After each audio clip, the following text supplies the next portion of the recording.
দেখছেন Kolkata TV. Good morning Kolkata নিয়ে রয়েছি আমি জুহিতা। গুড মর্নিং কলকাতায় জুহিতার সঙ্গে আমি রয়েছি স্বর্ণালী। ভোটের মধ্যে ইন্ডিয়া জোটের বড় স্বস্তি, জামিন পেলেন অরবিন্দ কেজরিওয়াল। আবগারি দুর্নীতি মামলায় দিল্লির মুখ্যমন্ত্রী 3 সপ্তাহের জামিন মঞ্জুর করল সুপ্রিম কোর্ট। 1 জুন পর্যন্ত কেজরিওয়ালের অন্তর্বর্তী জামিন। 25 মে দিল্লির 7 আসনে ভোট রয়েছে, তার আগেই প্রচার করতে পারবেন দিল্লির মুখ্যমন্ত্রী। ইনকলাব বন্দে বন্দে।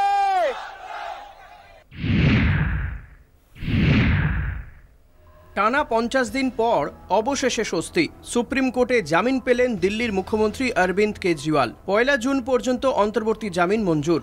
2 জুন ফের আদালতে আত্মসমর্পণের নির্দেশ সুপ্রিম কোর্টের।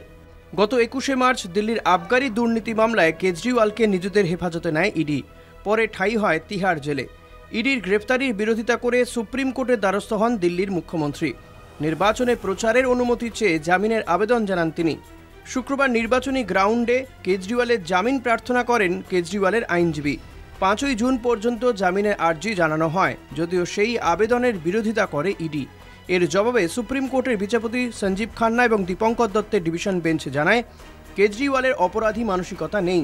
21 দিনের জামিনের বিশেষ ফারাক হবে না। ভোটের আগে বা পরে গ্রেপ্তার করা যেত, কিন্তু এক্ষেত্রে এমন কিছুই হয়নি। আগামী 25 মে দিল্লিতে 7টি লোকসভা আসনে নির্বাচন। তার আগে জামিনে মুক্তি কেজরিওয়ালের। ফলে দলের হয়ে প্রচারে আর কোনো বাধা থাকল না দিল্লির মুখ্যমন্ত্রীর। শুক্রবার শুনানি শেষে আদালতের আরও নির্দেশ, মুখ্যমন্ত্রীর দফতরে যেতে পারবেন না অরবিন্দ কেজরিওয়াল। দিল্লির সচিবালয়েও যেতে পারবেন না মুখ্যমন্ত্রী। কেস সংক্রান্ত কোনো কথা প্রকাশ্যে বলতে পারবেন না কেজরি। आप लोगों से एक ही निवेदन है,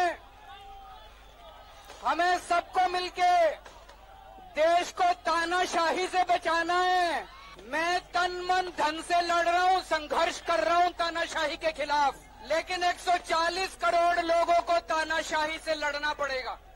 ये सत्य की जीत हुई है, क्योंकि जिस तरह से बिना किसी सबूत के, बिना किसी एफआईआर के, जिस तरह से अचानक उठा करके मुख्यमंत्री जी को जेल में डाला गया, आज सुप्रीम कोर्ट के अंतरिम बेल मिलने से एक बात साबित हुई है कि आज सत्य की जीत हुई है। ভোটের আগে কেজরিওয়ালের জামিনে ইন্ডিয়া জোটেও স্বস্তির হাওয়া। এক্স হ্যান্ডেলে তৃণমূল নেত্রী মমতা বন্দ্যোপাধ্যায়ের পোস্ট, অরবিন্দ কেজরিওয়ালের জামিনে আমি খুব খুশি। চলতি নির্বাচনের পরিপ্রেক্ষিতে এটা খুবই সহায়ক। এই যে এজেন্সি লেগিয়ে দেওয়ার রাজনীতি, এই রাজনীতি সারা ভারতবর্ষের বুকে আমদানি করেছে ভারতীয় জনতা পার্টি। আজকে সুপ্রিম কোর্টের এই রায় কার্যত মুখে ধামা ঘষে দিয়েছে। অন্তর্বর্তী জামিন ভারতবর্ষের রাজনীতির প্রেক্ষাপটটাকে কিংবা রাজনীতির গতিমুখকে বদলে দেবে, এ কথা কেউ বিশ্বাস করে না। দিল্লির সবকটি কেন্দ্রে, আবার দিল্লির সমস্ত কেন্দ্রে গতবারের মতো এবারেও বিজেপি জিতবে এবং মার্জিন বাড়বে। কেজরিওয়াল স্বস্তি পেলেও হতাশ ঝাড়খণ্ডের প্রাক্তন মুখ্যমন্ত্রী হেমন্ত সোরেন। জমি দুর্নীতি ও আর্থিক তছরূপের অভিযোগে ইডির হাতেই বন্দী হেমন্ত। নির্বাচনে প্রচারের জন্য হেমন্ত সোরেন জামিনের আবেদন করলেও তা খারিজ করেছে supreme court. Kolkata TV.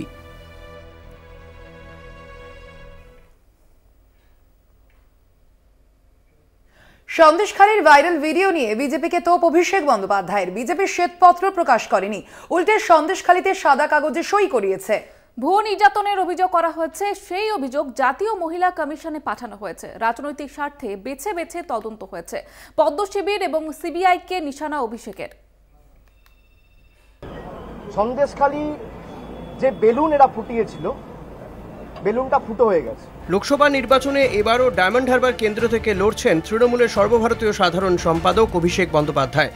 Diamond হারবারের তৃণমূল কংগ্রেসের প্রার্থী অভিষেক বন্দ্যোপাধ্যায় শুভ দিনেই নিজের নমিনেশন ফাইল করলেন আলিপুর ডিস্ট্রিক্ট ম্যাজিস্ট্রেটের অফিসে। তাকে দেখা যায় প্রায় 12:30 নাগাদ নিজের বাসভবন হরিশ মুখার্জি রোড থেকে তিনি বেরোন এবং পায়ে হেঁটে তিনি আলিপুর অবধি আসেন। কার্যত রোড শো করতে করতে বিভিন্ন বিধায়কদেরকে সঙ্গে নিয়ে সেখানে চেয়ারপারসন থেকে আরম্ভ করে তার লোকসভা কনস্টিটিউয়েন্সির যে 7টা বিধায়ক রয়েছে তাদেরকে সঙ্গে নিয়ে তিনি পৌঁছান এই আলিপুর ডিস্ট্রিক্ট ম্যাজিস্ট্রেটের অফিসে এবং সেখানেই তিনি তার নমিনেশন ফাইল করেন। বাংলাকে কালিমালিপ্ত করার জবাব বাংলার মানুষই বিজেপিকে দেবেন, মনোনয়ন জমা দিয়ে বললেন অভিষেক বন্দ্যোপাধ্যায়।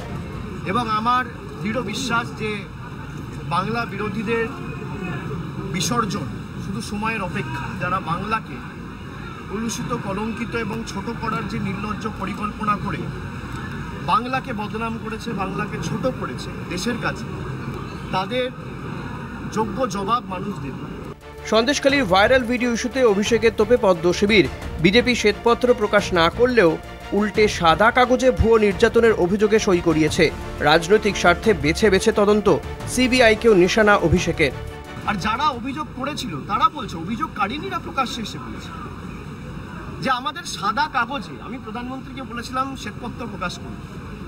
বিজেপি শ্বেতপত্র তো প্রকাশ করেনি, উল্টো সাদা কাগজ নিয়ে মহিলাদের কাছে ভুল বুঝিয়ে তাদেরকে দিয়ে স্বাক্ষর করিয়ে ভুয়ো নির্যাতনের কমপ্লেন করিয়ে জাতীয় মহিলা কমিশনের কাছে পাঠিয়েছে, সিবিআইয়ের কাছে কমপ্লেন করিয়েছে। আজকে যারা এই তথ্য দিচ্ছে, সিবিআই কবার জেরা করেছে? আমরা তো এটাই বলেছিলাম যে সন্দেশখালী পরিকল্পিত, কিন্তু তদন্ততে সঠিক পথে পরিচালিত হয়নি, এটা তো পরিষ্কার। বিজেপি যাকে প্রার্থী করেছে, প্রধানমন্ত্রী যার সাথে ফোনে কথা বলেছে, প্রধানমন্ত্রী যাকে প্রার্থী করেছে, সেই রেখাপাত্র বলছে যে ভুয়ো অভিযোগকারিনী, যাদের শ্লীলতাহানি হয়নি, তাদেরকে দিল্লিতে রাষ্ট্রপতির সাথে দেখা করতে বিজেপির দল নিয়ে গেছে। এরা কারা? আমি বলছি না, রেখাপাত্র বলছে। আমি মনে করি এই জল অনেক দূর গড়াবে। মনোনয়ন জমা দিতে এসে অভিষেকের নিশানায় রাজ্যপালও।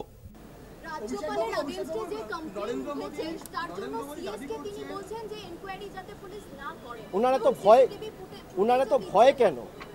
এই যে সিসিটিভি ফুটেজ উনি কালকে দেখিয়েছেন নাটকের মতো, যে অভিযোগ করেছে, অভিযোগকারিনীকে আরো অসম্মানিত করেছেন উনি। একটা মহিলার উপর শ্লীলতাহানি করে সে কাঁদতে কাঁদতে গেট থেকে বেরিয়ে পুলিশের আউটপোস্টে যাচ্ছে কমপ্লেন করতে, সেটা আপনি জনসমক্ষে দেখাচ্ছেন। আপনি করিডোরের ভিডিও দেখান না। আপনার চেম্বার থেকে যখন বেরিয়েছে অভিযোগকারিনী, আপনি ভিডিও দেখান। আপনার যদি ক্ষমতা থাকে আপনি রিলিজ করুন। আপনি সংবাদ মাধ্যমের বাছা প্রতিনিধিদের রাজভবনে ডেকে দেখান, তৃণমূলকে দেখাতে হবে না। আপনি অপমান করছেন। আইনে আপনার বিরুদ্ধে কিছু করা যায় না বলে আপনি যা ইচ্ছা তাই করবেন, আপনি আইনের ঊর্ধ্বে। 2014-2019 দুবারই জয় পেয়েছেন অভিষেক বন্দ্যোপাধ্যায়। এবার 4 লক্ষের বেশি ভোটে জিততে চান তিনি। ক্যামেরায় সুবীর সরকারের সঙ্গে রিয়া মাঝি, সুপ্রজিৎ চক্রবর্তী, কলকাতা টিভি। অন্যদিকে ফের রাজ্যপালের বিরুদ্ধে কুরুচিকর মন্তব্যের অভিযোগ রাজ্যের কারামন্ত্রী অখিল গিরির বিরুদ্ধে। পূর্ব মেদিনীপুরের রামনগরের সভা থেকে কুরুচিকর মন্তব্য করা হয়েছে এবং যেমনটা বলা হয়েছে জহিতা, রাজ্যপালের মাথা গরম হয়ে গেছে। মেয়েটি দেখতে সুন্দর ছিল, হাত ধরে টেনেছে, আবার অন্য মেয়েদের হাত ধরে টানি কিনা দেখো, এমনই মন্তব্য করেছেন অখিল গিরি। আপনাদের জানিয়ে রাখি যে রাজ্যপালকে ঘিরে যে শ্লীলতাহানির অভিযোগ সামনে এসেছিল, সেই অভিযোগকে কেন্দ্র করে কিন্তু রীতিমতো রাজ্য রাজনীতি উত্তাল, এবং এবার একেবারে অখিল গিরি তার মুখে রাজ্যপাল সম্পর্কে কুরুচিকর মন্তব্য। আবারও রাজ্যপালকে নিয়ে বিস্ফোরক মন্তব্য অখিল গিরি। এবার তিনি সভা থেকে কটাক্ষ করলেন রাজ্যপালকে। কি মন্তব্য করেছেন তিনি শুনুন। মাথা খারাপ হয়ে গেছে, গরমে টান মাথা, তার মাথাটা গরম হয়ে গেছে রাজ্যপালের। তার অফিসে কাজকর্ম করে সেই মেয়ের হাত ধরে টেনেছে। মেয়েদের দেখতে একটু সুন্দর কাজকর্ম করে, তার লোভ লেগে গেছে। এই বুড়া, তোর যদি লোভ লেগে যায় তুই দক্ষিণ ভারতে চলে যা, সেখানে যা। রাজ্যপাল সেই মেয়ের আবার অন্যান্য মেয়েদের হাত ধরে টানে কিনা দেখো। সেটা দেখতে পারে না নরেন্দ্র মোদী, সেটা দেখতে পারে না অমিত শাহ। রাজ্যপাল মহিলার অবমাননা করেছে, দেখেছেন তো টিভিতে আপনারা। পালিয়ে গেছিল, আবার এসেছে। এ বিষয়ে আমরা কথা বলবো। ফোন লাইনে রয়েছেন আমাদের প্রতিনিধি সৌমজিৎ চট্টোপাধ্যায়। সৌমজিৎ, অর্থাৎ এবার দেখা গেল অখিল গিরির মুখে কিন্তু রাজ্যপালকে নিয়ে কুরুচিকর মন্তব্য। কি জানা যাচ্ছে এখনো পর্যন্ত এই বিষয়ে? দেখো, অখিল গিরির বিরুদ্ধে আগেও অভিযোগ উঠেছিল যে তিনি রাষ্ট্রপতির বিরুদ্ধে কুমন্তব্য করেছিলেন, কিন্তু এবার ফের রাজ্যপালের বিরুদ্ধে কুমন্তব্য করলেন। তিনি বললেন যে রাজ্যপালের মাথা গরম হয়ে গিয়েছে, মেয়েটি দেখতে সুন্দর, কাজকর্ম করে, তার লোভ লেগে গেছে, তার অফিসে কাজকর্ম করে তার হাত ধরে টেনেছে। তিনি কিন্তু তার এই যে কুমন্তব্য ঘিরে কিন্তু এখনই বিতর্কে ঝড় উঠেছে। তিনি মহিলার অবমাননা করেছেন এমন অভিযোগ উঠেছিল। তিনি অখিল গিরি বলছেন যে আগে রাজ্যপালকে সামলান, তারপরে সন্দেশখালী নিয়ে কথা বলবেন। জয়িতা। ধন্যবাদ তোমায়। আমরা কথা বললাম আমাদের প্রতিনিধি সৌমজিৎ চট্টোপাধ্যায়ের সঙ্গে। অন্যদিকে অখিল গিরির এই মন্তব্যের পর বিরোধীরা কি বলছেন শুনুন। ওনার মুখে এই কথা শোভা পায় না। এর আগে উনি রাষ্ট্রপতি সম্পর্কে যেটা বলেছিলেন, বলে পরবর্তীকালে ভুল স্বীকার করেছিলেন। এদের কোনো লাগামহীন দল, এর কোনো চুরি, সন্ত্রাস, ভাষা সন্ত্রাস কোনো ব্যাপারে এদের লাগাম নেই। বাবু এর আগেও রাষ্ট্রপতি সম্পর্কে যে কুরুচিকর মন্তব্য করেছেন, তারপরে দল তাকে ধিক্কার জানিয়েছে। তিনি নিজে ক্ষমাপ্রার্থী হয়েছিলেন, কিন্তু আবার তিনি রাজ্যপাল সম্পর্কে যে কথা বললেন, তাতে রাজ্যপালের চরিত্র নিয়ে, বিশেষ করে যে বিষয় নিয়ে এখন রীতিমতো তদন্ত চলছে, এই মুহূর্তে এই ধরনের মন্তব্য করা কতটা সমীচীন, দল নিশ্চিত ব্যবস্থা নেওয়া উচিত। কিন্তু তৃণমূল আছে। গুড মর্নিং কলকাতায় সময় এখন বিরতির। ফিরছে বিরতির পর, সঙ্গে থাকুন। ফিরে এলাম বিরতির পর। সোনালী, কুকথা থেকে যেন সরছেন না দিলীপ ঘোষ। বৃহস্পতিবারের পর শুক্রবার আবারও পুলিশকে হুঁশিয়ারি বর্ধমান দুর্গাপুরের বিজেপি প্রার্থীর। শুক্রবার তৃণমূল কর্মীদের চিকিৎসার নিদানও দিয়েছেন বর্ধমান দুর্গাপুরের বিজেপি প্রার্থী দিলীপ ঘোষ।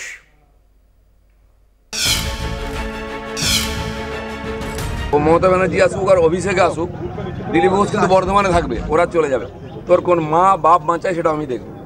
আর এই আইসিকে আমি এখানে বলছি অন রেকর্ড, তোকে যদি প্যান্ট না খুলেছি পাবলিকের সামনে, তাহলে আমার ঘর 30 বড় নয়, একবার রাস্তায় দেখিয়ে দেবে। আমি দেখবো কত দম আছে যে ওই লোকটা আইসি কি করে চাকরি করে আমি রাস্তায় বেরোনো বন্ধ না করি। বৃহস্পতিবার পুলিশকে গালিগালাজ, প্যান্ট খুলে দেওয়ার মতো কুকথা শোনা যায় বর্ধমান দুর্গাপুরের বিজেপি প্রার্থী দিলীপ ঘোষের মুখে। পুলিশকে নিয়ে দিলীপের অশালীন কথার বিস্তর সমালোচনা হয়েছে। এরপর কেটে গিয়েছে 24 ঘন্টা। আবারও স্বমূর্তিতে দিলীপ ঘোষ প্রাতর ভ্রমণে বেরিয়ে স্বমহিমায় পুলিশকে হুমকি দিলেন বর্ধমান দুর্গাপুরের বিজেপি প্রার্থী। কোন কমিশন, কোন পুলিশ? পুলিশ যদি বেশি প্রভুভক্তি দেখায়, শুধু বলবো না, থানা জাম করে গোটা রাত রেখে দেবো। তারা পুলিশের কাজ করুক, আমরা আমাদের কাজ করছি। তারা যদি রাজনীতি করতে আসে, তারা রাজনীতিকভাবে তাদের মোকাবিলা করবে। বৃহস্পতিবার কমিশনকেও নিশানা করেছিলেন দিলীপ ঘোষ। এবার শুক্রবার তৃণমূল কর্মীদের আক্রমণ করে বসলেন বর্ধমান দুর্গাপুরের বিজেপি প্রার্থী। ভোটের দিন যেমন ট্রিটমেন্ট দরকার তেমন করব, হুঁশিয়ারি দেন দিলীপ। যাকে যেমন ট্রিটমেন্ট করার আমরা করব। এখানে অনেক ছোট ছোট ইঞ্চি ফুট সাইজের নেতারা দাপিয়ে বেড়াচ্ছে, টিএমসির ভয় দেখাবার চেষ্টা করছে, লোকেরা হাসাহাসি করছে তাদের নাটক দেখে। সব চলবে, সব রেডি আছে। দেখবেন আমাদের এই কর্মীরা দাঁড়িয়ে আছে না, ভোট এরাই করাবে। ওই যে নেতারা ভোট করা তো সবকে বাড়ি ঢুকিয়ে দেবো, আর বেশি বাড়াবাড়ি করলে ভোটের পরে বড় ঘরে পাঠিয়ে দেবো। প্রাতর ভ্রমণ থেকে চায় পে চর্চা, বাজার প্রচারে লাগামহীন কথাবার্তা নিয়ে ঘরে বাইরে সমালোচনার পরেও দিলীপ ঘোষও রয়েছেন দিলীপ ঘোষেই। চন্দন সেনগুপ্তের রিপোর্ট, কলকাতা টিভি। সময় এখন আরো একটি বিরতির। ফিরছে আরো অন্যান্য খবর নিয়ে, সঙ্গে থাকুন। ফিরলাম বিরতির পর। এবার যে খবরটির দিকে নজর রাখবো, আগামী 4 জুনের পর দেশের প্রধানমন্ত্রী আসনে আর থাকবেন না নরেন্দ্র মোদী। শুক্রবার উত্তরপ্রদেশে নির্বাচনী প্রচারে দ্ব্যর্থহীন ভাষায় এমনই দাবি করলেন কংগ্রেস নেতা রাহুল গান্ধী। গত 3 দফা ভোটেই তার আভাস মিলেছে বলে জানিয়েছেন গতকালের সভা থেকে রাহুল গান্ধী। 7 দফা ভোট গ্রহণের মধ্যে 4র্থ দফা ভোটের আগেই ফলাফল নিয়ে আগাম ঘোষণা করে দিলেন কংগ্রেস নেতা রাহুল গান্ধী। শুক্রবার উত্তরপ্রদেশের নাগপুরে দলীয় প্রার্থীর জনসভায় অষ্টাদশ লোকসভায় নরেন্দ্র মোদীর পরাজয় নিশ্চিত হয়ে গিয়েছে বলে দাবি করলেন কংগ্রেসের প্রাক্তন সভাপতি।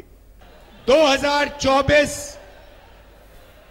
4 जून नरेंद्र मोदी हिंदुस्तान के प्रधानमंत्री नहीं रहेंगे। आप लिख के ले लो, आप लिख के ले लो, नरेंद्र मोदी जी हिंदुस्तान के प्रधानमंत्री नहीं बन सकते हैं। हमने जो करना था, जो काम, जो मेहनत करनी थी, हमने कर दी है। अब आप देखना, उत्तर प्रदेश में हमारे गठबंधन को 50 से कम 1 सीट नहीं मिलने वाली है। আদানি আম্বানি নিয়ে প্রধানমন্ত্রী মোদীর মন্তব্য নিয়ে চাপানুতরের মধ্যে রাহুলের এই বিস্ফোরক দাবি রাজনৈতিক মহলে যথেষ্ট আলোড়ন তুলে দিয়েছে। Kolkata TV. Good morning Kolkata এই পর্যন্তই। দেখতে থাকুন কলকাতা টিভি, রাত দিন 7 দিন।